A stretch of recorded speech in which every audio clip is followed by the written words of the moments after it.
Mga nagpapagong balita para sa Listo Lasaliano.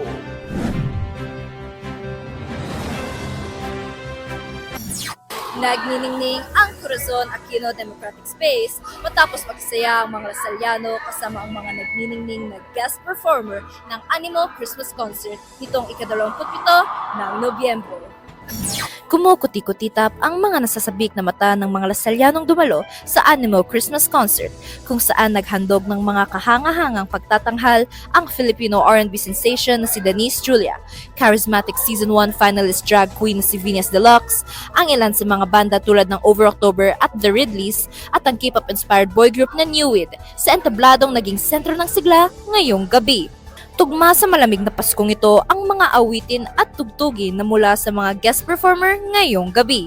Ilan lamang dyan ng hit song na Bad ni Denise Julia at Ikot ng Over October. Ang naturang programa ay may mas malalim na layunin para makatulong sa mga benepisyaryo. Kaya naman sa halip na entrance fee, donasyon ang hiningi upang makapaghatid ng kasiyahan sa mga Lasalliano ngayong papalapit na ang Pasko. Isa na rito si Aris Ocaña, isang estudyante mula sa ABM na inilalarawan ang nararamdaman ngayong gabi sa isang liriko.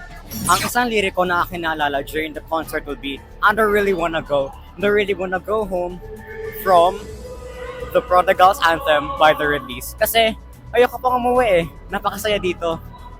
At dagdag pa niya, ramdam daw niya ang diwa ng Animo Christmas sa tuwing nagbibigayan ang mga Lasalliano sa lahat.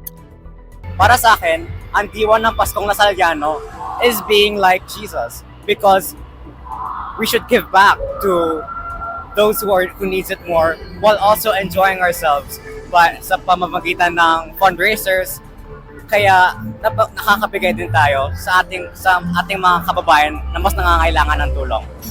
Tunay nga ang panahon ng pagbibigayan at kasiyahan ng Pasko, lalo na dito sa 2024 Animo Christmas Concert, sapagkat nagsiuwian ng mga Lasallianong bitbit ang mga bagong alaalang nakamit nila. Live from De La Salle University, Manila, Josel Cabatuando, nagpapatrol.